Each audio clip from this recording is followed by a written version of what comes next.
Testemunho contrário? Amém. Farei que haja inimizade a você e a mulher, e entre a sua descendência e o descendente dela. Ele te ferirá a cabeça e você lhe ferirá o calcanhar. Amém? Amém. Amém. Glória a Deus. Posso falar, pastor? Amém. Eu convido a igreja para a gente orar, agradecendo ao Senhor por esta palavra que o Senhor hoje reservou para nós. Amém? Oramos. Maravilhoso Pai, neste momento, meu Senhor da glória, diante de Tua presença estamos com os Teus mais humildes servos, Pai. Deus, de nós mesmos não temos nada, Senhor, para te oferecer, Senhor. Inclusive para dar a Tua igreja. Mas eu acredito, Senhor, que Tu tem o melhor para dar para a Tua igreja, Senhor. Eu apresento agora, Senhor, meus irmãos, Senhor, em Cristo Jesus, para que Ele possa estar com seus ouvidos atentos, Senhor, o que o Senhor tem separado para nós nesta manhã de hoje, Pai. Deus, que possamos estar com o nosso espírito aquebrantado diante de Ti, que possamos ouvir de Ti, Senhor, aquilo que o Senhor tem para nos dar. E desde já, Pai queridos, obrigado por este dia. A Bíblia diz que o adversário, por sua vez, sendo muito astuto, ele aprontou o que aprontou logo no princípio, não é verdade? E diz a palavra que ele, fazendo com que Eva conduzisse o seu esposo a pecar diante de Deus e juntamente com ele, ela. Daquele momento em diante, Satanás, aquele empoeirado, ele se apresentou a ela e tentou persuadiu, de maneira que ela, sem nem pensar em duas vezes, caiu na astuta cilada, porque ele é dessa maneira. Ele é observador, ele tem observado. Mas o Senhor, naquele dia, já tinha um plano para nós que estamos aqui hoje. Naquele mesmo dia, já estava tudo na mente do Senhor, este dia de hoje. A importância de nós estamos aqui hoje na casa do Senhor, e não somente na casa do Senhor, mas para celebrar, sentar à mesa e ceiar um com o outro. Aleluia. Comer da carne dele, beber do sangue dele. O irmão leu um versículo aqui hoje que se encontra em João capítulo 6. Ontem foi a leitura lá na minha casa. O versículo 5 e o 6. Exatamente. Né? A minha carne e o meu sangue.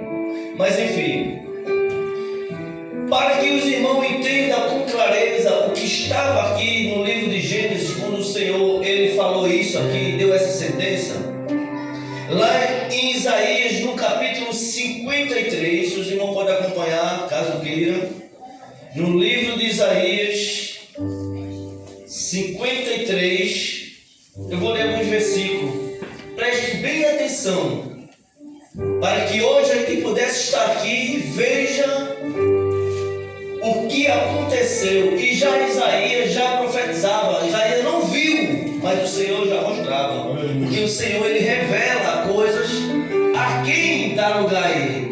E Isaías, por sua vez, sendo ali um profeta, o Senhor já falava o que está escrito lá, para que viesse a acontecer o que estava escrito lá em Mateus, no capítulo 28, e o versículo, eu acho que é o versículo 12, depois a gente vai lá para ver. Mas está escrito aqui em Isaías, o versículo 2 em diante diz assim: meu servo cresceu em sua presença como um termo broto verde, com raiz em terra seca. Não havia nada de belo nem majestoso em sua aparência, nada que nos atraísse. Foi desprezado, rejeitado, homem de dores, que conhece o sofrimento mais profundo. Damos as costas para eles e desviamos o olhar. Ele foi desprezado e não nos importamos. Apesar disso, foram as nossas enfermidades que ele tomou sobre si, e foram as nossas doenças que pesaram sobre ele. Pensamos que seu sofrimento era de Deus, castigo por sua culpa, mas ele foi ferido por causa de nossas rebeldias e esmagado por causa de nossos pecados. Sofreu o castigo para que fôssemos restaurados e recebeu açoite para que fôssemos curados. Veja que tudo isso que ele passou foi por conta de nós. A Bíblia diz lá no Gênesis, no capítulo 3, quando Jesus falou que nasceria um da semente da mulher que esmagaria a cabeça dele, logo de imediato o empoeirado pensou que seria quem? Dali por diante ele perdeu o sossego dele. Dali por diante agora ele ficou alegre o tempo todo. Ele disse: quem será esse que vai esmagar a minha cabeça? Passando-se alguns dias, aconteceu de Eva conceber e deu à luz a um quê? A um varão, um primogênito, por nome de Caim. E ele já pensou: é da mulher, certamente será esse que vai esmagar a minha cabeça. Então ele pensou em si, ele disse: tenho que destruir ele antes que ele possa me esmagar. E começou agora a observar aquela criança que estava sob a proteção dos pais, não é verdade? E ele começou a observar o comportamento daquela criança e foi observando, e de repente ele começa agora a investir para que aquela criança possa sair da posição e não alcançar aquela palavra que Deus tinha falado que esmagaria a cabeça dele. Mas Deus já tinha um plano. Tem coisas na nossa vida que Deus ele não revela. Ele diz, mas ele não diz a hora, nem o dia, nem de onde vai vir. Não é verdade? E o adversário, por sua vez, ainda pensando que seria aquele, ele arquitetou aquele plano maléfico, aonde entrou no coração de Caim inveja, e ele matou o irmão. Tem um ditado popular que diz assim: matar 2 coelhos com a cajadada só. Não é verdade? Então, logo que ele fez com que seu irmão Caim tirasse a vida do seu irmão Abel, ele pensou: Caim não pode ser, porque ele matou o Abel, e o Abel também já está eliminado. E ele disse: venci. Não sabia ele que estava tudo preparado. Aleluia! Deus nunca foi, ele nunca será apanhado de surpresa.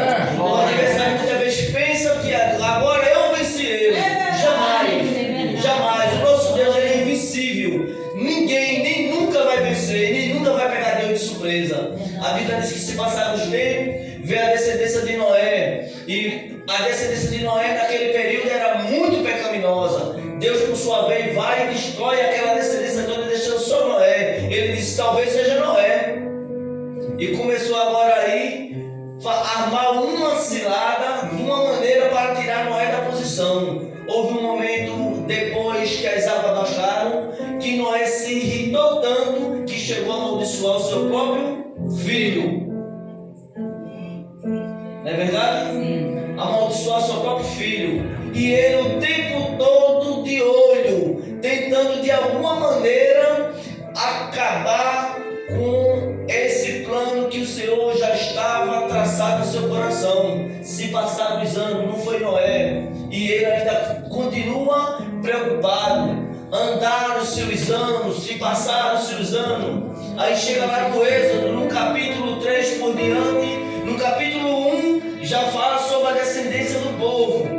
Deus já tinha um plano para o povo, e ele achava, por sua vez, que o plano de salvação de Deus estava resumido somente naquele povo, que era o povo de Israel.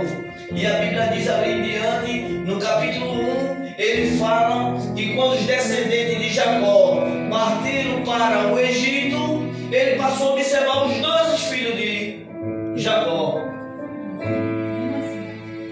Mas estava vindo dali, ele só não sabia quem seria. E a Bíblia diz que dali em diante, ele agora começou a pensar: vai nascer um aqui. Então ele arquitetou: aonde nasceu uma criança aqui, dessa tribo aqui, a gente tem que eliminar, porque pode ser ele que vai esmagar a minha cabeça. No capítulo 3 do Êxodo, já vai falando que quando Moisés tinha nascido, mas antes de Moisés já havia nascido um menino que era com o nome de Arão, seu irmão mais velho. A atenção dele voltou para Arão, mas não era Arão. E a Bíblia diz que se passaram os anos, 40 anos depois, Moisés foi sair daquela terra, foi para um lugar preparação era no deserto. Moisés tinha 40 anos quando partiu para o deserto. Passou lá muito tempo. E Deus tinha um plano de salvação para o povo. Mas o plano principal de Deus não estava resumido no povo de Israel. Estava pensando em nós que aqui estamos. Ele já pensava em mim, ele já pensava em você, ele já pensava em nós. Não estava reduzido somente aquilo, porque o nosso Deus ele não é limitado. Deus ele não é limitado. O que Deus tinha preparado e arquitetado era coisas tão tremendas que nem os próprios anjos poderiam saber. E não sabiam. O preço era alto, era muito caro, o investimento era muito grande. Então não podia ser dito, como nas nossas vidas também são assim. Tem coisa na nossa vida que não pode ser revelada. Por melhor que você queira revelar para alguém, para compartilhar aquela vontade que você tem de saber se alegrar, não compartilhe, guarde para você. Porque muitas vezes somos de dentro de nossa própria casa que estraga. Por isso que Deus não falou e não revelou para ninguém, nem para os anjos. Não tinha um querubim ou um serafim que soubesse do planejamento de Deus para a nossa vida hoje. Para que hoje a gente pudesse sentar na mesa do Senhor, ceiar com alegria, comer de sua carne. Aleluia! Guardar no coração do Senhor. A Bíblia diz que dali em diante, quando Moisés veio para o Egito, que trouxe aquele período de libertação, se passaram muitos anos. E ele disse: Moisés morreu. Mas ele não tinha certeza. A Bíblia diz que lá em Judas, no capítulo 2, verso 9, diz que Satanás contendia com o anjo do Senhor a respeito do corpo de Moisés. E ele queria saber de fato que Moisés estava morto. Todos falavam que Moisés estava morto, mas ele não viu o corpo. Então existia uma certa preocupação na mente dele. A qualquer momento está escondido, a qualquer momento, se for esse, ele vai me esmagar. Mas o Senhor ainda tinha planos maiores. Os planos não precisavam alcançar nós que estamos aqui. O plano de Deus necessitava alcançar a minha pessoa, a pessoa do irmão, a nossa vida. Nós já estávamos perdidos. É tão certo que o Deus fez com que os planos dele rejeitassem, para que essas condições viessem a alcançar nós que estamos aqui. E a Bíblia diz que se passaram os tempos, e dali em diante chegou o período da libertação, mas não da libertação do povo do Egito, de nós, que não havia esperança alguma. A gente já não tinha mais esperança. A gente fomos levados para um leilão, mas ninguém nem sequer olhava para nós. Ninguém nem sequer botava preço. Não tínhamos valor de nada. Não tínhamos valor. Éramos gentios. A Bíblia diz numa certa ocasião em que uma mulher chegou diante do Senhor e disse: Senhor, eu não posso lançar os cachorros. Disse: mas os cachorros também comem da migalha que cai da mesa do seu Senhor. A necessidade de nós de buscar. Nós somos mais privilegiados porque a gente não conhecia Ele, a gente não viu Ele, mas nós resolvemos crer. Aleluia! Crer que nós alcançamos a salvação da nossa família, a salvação dos nossos irmãos. Tudo está atrelado naquilo que a gente crê. Somos muito privilegiados. A Bíblia diz que ele veio para os céus, mas os seus o rejeitaram. A Bíblia diz aqui em Isaías, no capítulo 53, diz que ele levou sobre si todas as nossas enfermidades, nossas culpas. Nós olhávamos para ele, não via nele nada que pudesse nos agradar. Nada. Deus tremendo, aleluia. O preço foi tão caro que nem Jesus estava preparado para aquele momento. Eu vou dizer porque ele não estava preparado. Chegou um momento na vida dele e quando ele subiu para orar, ele viu o que ele ia passar e ele disse: Senhor, se possível, passa de mim esse cálice. O preço foi alto, muito alto. Eu não consigo imaginar o que darei eu, Senhor. Aleluia! O que eu posso fazer? Quem morreria? A minha mãe enxerguia para trás e morreu, mas se ela dissesse: meu filho quer ir no meu lugar, vá, minha mãe, em nome de Jesus. Eu não quero ir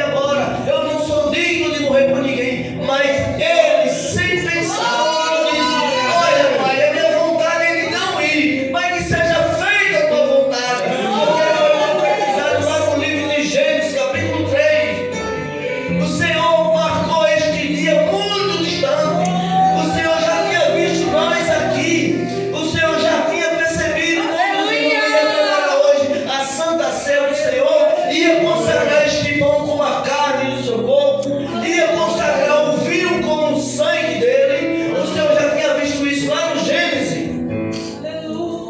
O Senhor nunca foi nem nunca será apanhado de surpresa. O amor que Deus tem por nós é um amor incalculável. Quantas vezes a gente rejeita o Senhor por tão pouco? Quantas vezes a gente troca o Senhor por nada? Outros dias, às vezes, ouvi isso muitas vezes, pessoas decepcionadas por não conseguir uma coisa que logo se acaba.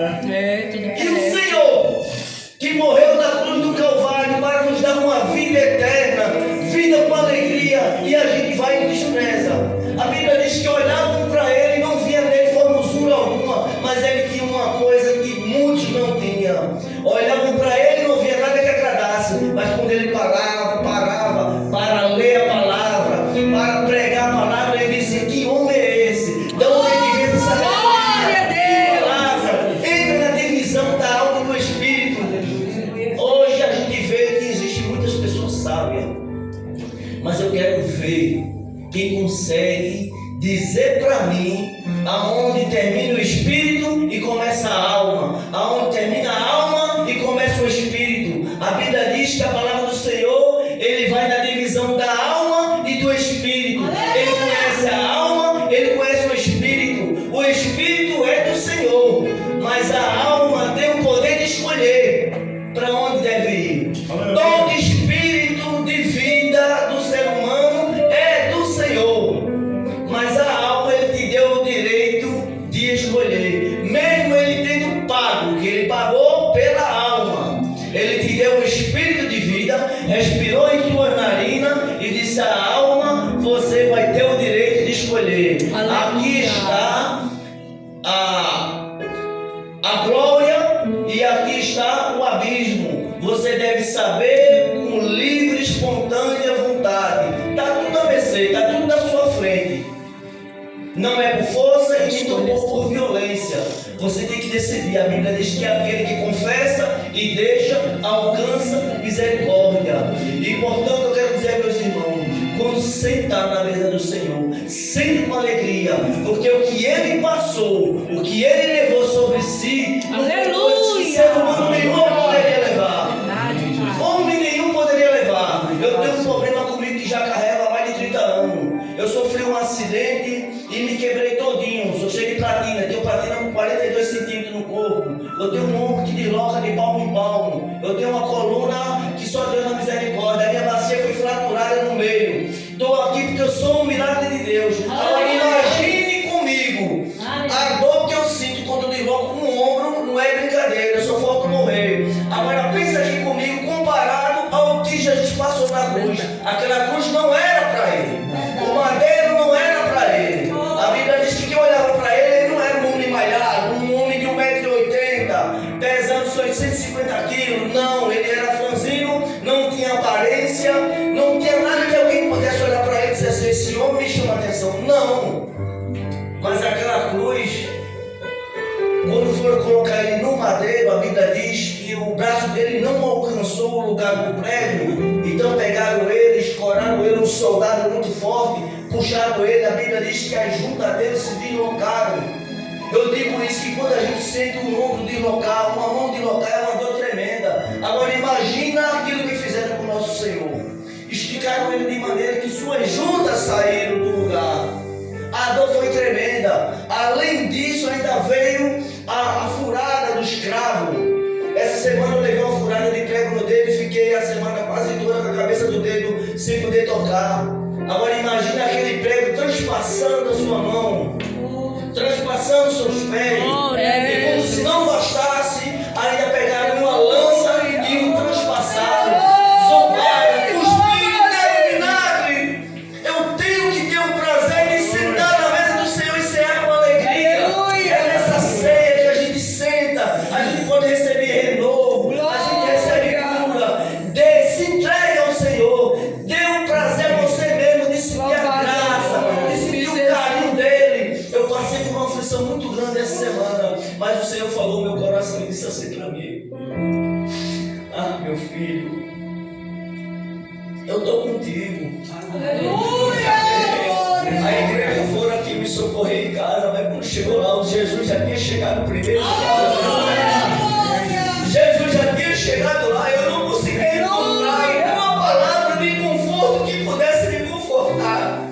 Eu não consegui encontrar um minuto assim que dissesse assim, meu Deus, me socorre, Senhor, me socorre, me ajude, Pai, tenha misericórdia de mim. E de repente, a palavra, o Espírito Santo soprou ao meu ouvido e disse assim, meu filho, eu ressuscitarei ela. Eu ressuscitarei ela e tu se encontrarás juntamente comigo e ela. Aquela palavra apresentou na minha alma com uma certeza e uma convicção que eu disse, louvado seja o Senhor, porque nem a morte me se separará do amor pelo Senhor. Não há nada nessa terra que possa engordar os meus olhos. Pode passar tudo. Já não sinto prazer nem desejo. Não é hipocrisia, meus irmãos. Não é hipocrisia, Deus sabe. Olha, a pastora me fez uma pergunta ontem. Eu disse, se eu pudesse fazer uma escolha hoje, eu dizia ao Senhor, se o Senhor chegasse para mim e dissesse assim, meu filho, diga para mim o que você quer. E eu dizia para ele, sem hipocrisia, me ensina a te servir melhor, Senhor. Só me ensina a te servir melhor. Me ensina a reconhecer o que o Senhor passou na cruz do Calvário. Me ensina para que eu possa ver. Eu não posso esquecer desse sofrimento da cruz. Porque ninguém me valorizava, ninguém dava nada por mim. Ninguém nem sequer no leilão teve ousadia de botar um preço. Ninguém. Éramos perdidos, não tínhamos valor. E agora, o que é que nós temos de mais precioso na nossa vida? Aquilo que era para o empoeirado, Ele nos deu. Ele que louvava o Senhor tirou dele o louvor e eles estão aqui na igreja. Glória! Glória a Deus! Temos coisas tremendas. A Bíblia diz que onde está o coração do homem, lá está o seu tesouro. Coloque o seu coração no tesouro que está lá no alto. Porque uma coisa eu vou dizer, vai ter momento na nossa vida de tanta escassez, de tanta dificuldade, que sua boca só vai falar aquilo que o seu coração tiver guardado. Então medite na palavra de dia, medite de noite. A Bíblia diz que houve uma ocasião em quando Deus guardou Moisés, Josué estava lá debilitado. O que eu vou fazer agora? Uma multidão tão grande, o que eu vou fazer? Mas aí o Senhor chegou e disse assim, Josué, varão valoroso, medita nesse livro de dia e de noite. Oh, glória a Jesus, tu és fiel. Medita nele dia e noite, que ele te fará bem. Ele é alimento que vai te conduzir ao caminho que você deve chegar. Deus, ele é tão tremendo, irmão, que até receita das coisas ele nos dá. Você pode achar que não, mas em Ezequiel, no capítulo 5, se eu não me engano, fala que Deus deu uma receita de pão a Ezequiel. E Ezequiel passou muito tempo vivendo daquilo. Na nossa vida não é diferente. Essa é a receita mais gloriosa que nós podemos ter. Aqui a gente tira a sustenta, a gente tira a substância daqui, que alimenta a célula, alimenta nosso corpo, alimenta tudo. Aleluia! Ficamos viçosos diante do Senhor. Esse alimento aqui vai nos conduzir, dar força para que possamos atravessar esse deserto. Deserto é coisa difícil. Não existe um ser humano que consiga viver um mês no deserto. O povo do Senhor passou 40 anos. Não morreu um sequer de sede. Não morreu um sequer de frio. Não morreu nenhum sequer com isso, queimado pelo sol. Deus proveu tudo. Nossa vida não é diferente. Tudo que precisamos é estar voltado e confiar. Quando eu cheguei nessa congregação pela primeira vez, eu estava procurando. Não é bem procurando. Eu dizia no meu íntimo, no meu coração, Senhor, eu quero congregar num lugar, Senhor, onde eu possa chegar. E eu senti. Eu sei que teu nome está aqui, teu nome está ali, teu nome está ali. Toda a congregação leva o teu nome, mas eu quero ficar onde o Senhor preparou. O Senhor falou para mim que tinha algo, tinha um desenrolar comigo aqui em Portugal. Eu não vim aqui atrás de euro, não vim aqui atrás de nada. Eu vim aqui porque o Senhor me trouxe. Eu saí da minha cidade sem fazer um planejamento de vida, sem é futuro. Não, eu simplesmente disse para minha esposa: quer saber de uma coisa, minha filha? Vou sair da agora e vou me embora para Portugal. Você vai? Você não vai? Não vou não. Digo, pois se você não vai, você vai ficar. Mas quem vai estar aqui? Peguei um avião e parti, não sei nem por onde eu ia chegar. Cheguei, fui bater em Lisboa. De Lisboa peguei outro, bati aqui em Porto. Encontrei um lugar e estou aqui até hoje. E a coisa mais gloriosa que o Senhor fez na minha vida foi que o Senhor me honrou. Porque eu vim baseado na palavra dele. Quando ele falou para mim que tinha que desenrolar comigo do outro lado, um quebra-cabeça que estava montando, eu acreditei. Assim como Deus falou com Abraão, foi que Deus disse: Abraão, sai da tua terra, do meio da tua parentela, e vai para um lugar. Até então ninguém nunca tinha ouvido a voz do Senhor. Aleluia! Mas ouviu. O pai de Abraão era meio que um especialista em deuses, porque ele tinha o quê? Ele tinha uma loja de vender todo tipo de Deus, menos o Deus de Abraão. Esse Deus que nós servimos, ele não é vendido em feira. Esse Deus que nós servimos, ele se apresenta a nós.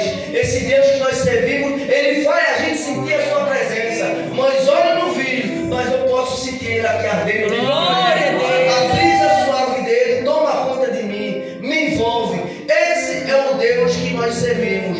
Portanto, o conselho que eu tenho para dar: quando sentar na mesa do Senhor, hoje, sei, mas faça a sua ceia com alegria. Porque a gente vai sentar numa mesa. Hoje quem vai servir é os irmãos, mas naquele dia quem vai nos servir é o Senhor.